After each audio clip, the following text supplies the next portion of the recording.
Greenland looks empty on the map, but beneath its ice lies a future that powerful nations are ready to fight for, and America knows it cannot afford to lose it. Chapter 1.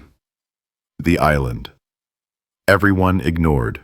For centuries, Greenland was dismissed as nothing more than ice, wind, and emptiness. A vast frozen land under Danish rule, with small fishing towns scattered along its coast and almost no presence in global politics. To most of the world, Greenland was a blank space on the map, a place people flew over, not toward. But history has never cared about population, it only cares about position. Greenland sits between North America and Europe, guarding the northern entrance to the Atlantic Ocean. Every aircraft crossing between continents passes near its airspace. Every satellite network relies on Arctic monitoring routes that trace its skies. Beneath its ice lies one of the most strategically located territories on Earth. During the Cold War, the United States quietly built military bases on Greenland's soil. Radar stations, missile detection systems, and early warning installations were placed there to monitor Soviet movements. Even then, Greenland was not empty. It was watching. Yet for decades, global attention drifted elsewhere. Oil fields in the Middle East, trade routes in Asia, conflicts in Europe. Greenland remained silent.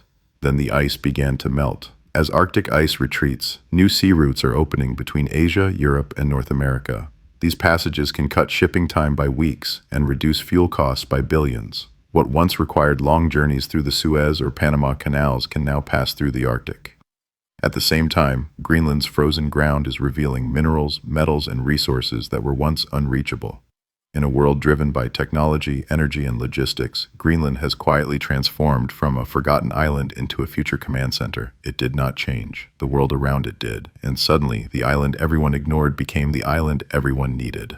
Chapter 2. The Geography that Decides Power. Power is not only built by armies or money, it is built by geography. Greenland controls the northern gateway of the Atlantic. From its coast, radar systems can observe missile paths. From its airfields, aircraft can reach Europe, Russia, and North America within hours. From its waters, submarines can move unseen beneath Arctic ice. This is why every major power watches Greenland. During the Cold War, the United States placed the Thule Air Base in northern Greenland. Officially, it was for defense. In reality, it was a listening post aimed directly at the Soviet Union. Even today, Thule remains one of the most important early warning radar stations in Chapter 3, Why China is Already There. China did not arrive in Greenland with warships. It arrived with paperwork. Over the last decade, Chinese companies quietly proposed investments in Greenland's airports, ports, mining operations, and communication infrastructure. Each offer looked harmless. Each was framed as economic cooperation. Each promised development, jobs, and modern facilities for a small population struggling with isolation and cost. But China never builds without purpose. Rare earth mining projects were the real prize. Greenland holds massive untapped reserves of minerals essential for electronics, batteries, missiles, satellites, and military systems.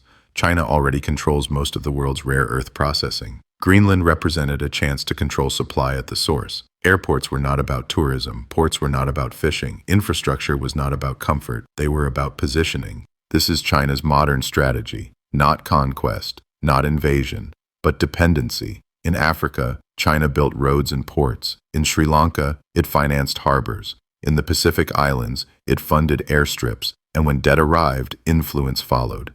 Greenland fits the same pattern. Washington understands this playbook. American intelligence agencies openly warned that Chinese infrastructure in Greenland would create long-term strategic vulnerability. A runway built for cargo today can host military aircraft tomorrow. A port built for trade today can host naval vessels in the future. And unlike traditional war, this kind of control is invisible to the public. No bombs, no headlines, no battles, only contracts. This is why the United States reacted so strongly to China's presence in Greenland, not because of what China has done yet, but because of what China always does after. Greenland is not being fought over with weapons, it is being fought over with pens. And Washington knows that if China secures Greenland economically, America will lose it strategically, without ever firing a single shot. Chapter 4. The Trump offer was not a joke. When Donald Trump publicly suggested buying Greenland, the world reacted with laughter. Headlines framed it as another impulsive remark. Late-night hosts turned it into comedy. European diplomats rolled their eyes. But inside the Pentagon, no one was laughing, because the idea did not come from a joke. It came from strategic math. Greenland is not just land, it is leverage. By acquiring Greenland, the United States would legally gain control over Arctic airspace, deep-water ports, rare earth mining rights, submarine routes, and future shipping corridors that will replace the Suez Canal as ice melts. It would also remove Denmark as a middle authority and block China from securing long-term infrastructure contracts. In military terms, Greenland is a natural aircraft carrier in the Arctic. The U.S. already operates Thule Air Base there, a critical radar and missile tracking facility watching Russia's northern flank. But under Danish sovereignty, America remains a guest. Ownership would mean permanence. Trump's offer was not emotional, it was transactional. The price was irrelevant, the position was everything. Buying Greenland would convert American influence into legal control. No negotiations, no uncertainty, no future bargaining. Denmark refused, publicly insulted by the proposal. But behind closed doors, European leaders understood the danger.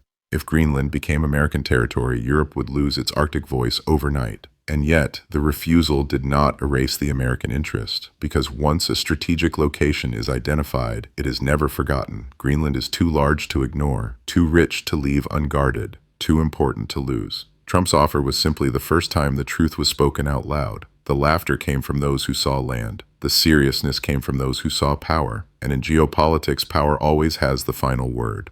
Chapter 5. The Arctic race has already begun. While the world focused on speeches and headlines, the real battle for Greenland had already started, quietly, legally, and strategically. China moved first. Under the banner of scientific research, Chinese companies proposed airports, ports, satellite stations, and mining projects across Greenland. Each project looked harmless on paper. But together, they formed a blueprint for long-term influence. Infrastructure is never neutral. Whoever builds it, controls it. The United States noticed. So did NATO. Russia, meanwhile, was reopening Arctic military bases, deploying icebreaker fleets, and testing new submarine routes beneath the polar ice. Moscow was preparing for a future where the Arctic would no longer be frozen, but navigable. This was no longer exploration, it was preparation for dominance.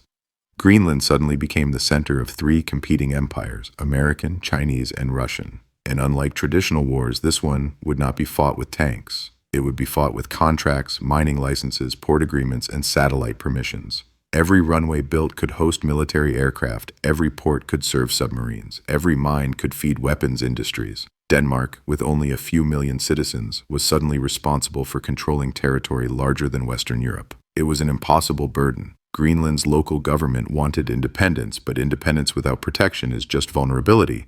The United States understood this perfectly. That is why American diplomats increased funding, reopened consulates, expanded military cooperation, and quietly reminded Greenland of one reality. In a world of giants, neutrality is temporary. The Arctic race is not coming, it is already underway. And Greenland is not a prize, it is the battlefield. Chapter 6. Why Greenland cannot stay neutral. On paper, Greenland is peaceful. In reality, it is exposed. With a population smaller than many cities, Greenland does not have the military, economy, or political weight to protect itself in a world driven by great power competition. Neutrality only works when stronger powers respect it, and history shows they rarely do. As Arctic ice melts, new shipping lanes shorten global trade routes by thousands of miles. Whoever controls Greenland controls access to these corridors. This alone makes neutrality impossible. But shipping is only part of the story. Greenland also holds uranium, rare earth minerals, zinc, iron, and vast untapped energy potential.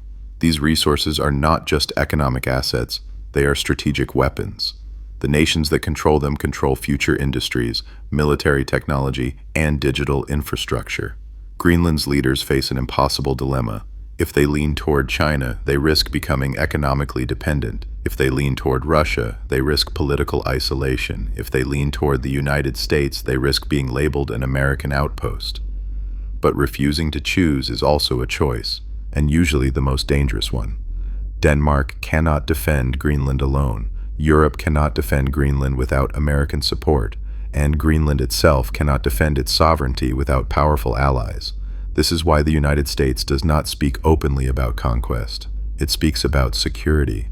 It speaks about partnership. It speaks about protection. Because in geopolitics, protection is often the polite word for control. Greenland is learning the same lesson many small nations learned before it. You do not lose sovereignty when troops arrive. You lose it when decisions are made for you elsewhere. And in Washington, Beijing, and Moscow, Greenland is no longer discussed as a home, it is discussed as a position. Chapter 7. The Price of Standing Still. Greenland's future will not be decided in Nuuk, it will be decided in boardrooms, war rooms, and negotiation tables thousands of miles away. This is the brutal truth of modern geopolitics. Nations are no longer conquered by flags and armies alone. They are absorbed through supply chains, security agreements, and silent economic dependencies. Greenland stands at the center of this new battlefield. The United States does not need to invade Greenland, it only needs to ensure that no one else controls it. China does not need to occupy Greenland, it only needs access to its minerals. Russia does not need Greenland's cities, it only needs leverage over the Arctic, and Greenland itself stands between these forces with limited options, limited population, and unlimited strategic value. This is why the idea of America buying Greenland was never a joke. It was a preview of how territory, sovereignty, and power will be negotiated in the 21st century, not with cannons, but with contracts. Greenland is not being asked what it wants. It is being positioned for what others need. And that is the silent danger. Because once a nation becomes a strategic asset, it stops being treated as a nation. It becomes a square on a global chessboard. Greenland may keep its flag, it may keep its language, it may even keep its government, but its future will be shaped by forces far larger than its borders. And this is the uncomfortable reality behind the headlines. If this story changed how you see global power, strategy, and survival, then you are already thinking differently. Subscribe to The Hidden Chapter, like the video, and leave your thoughts in the comments, because history is not written by the loudest voices, but by those who understand what others ignore.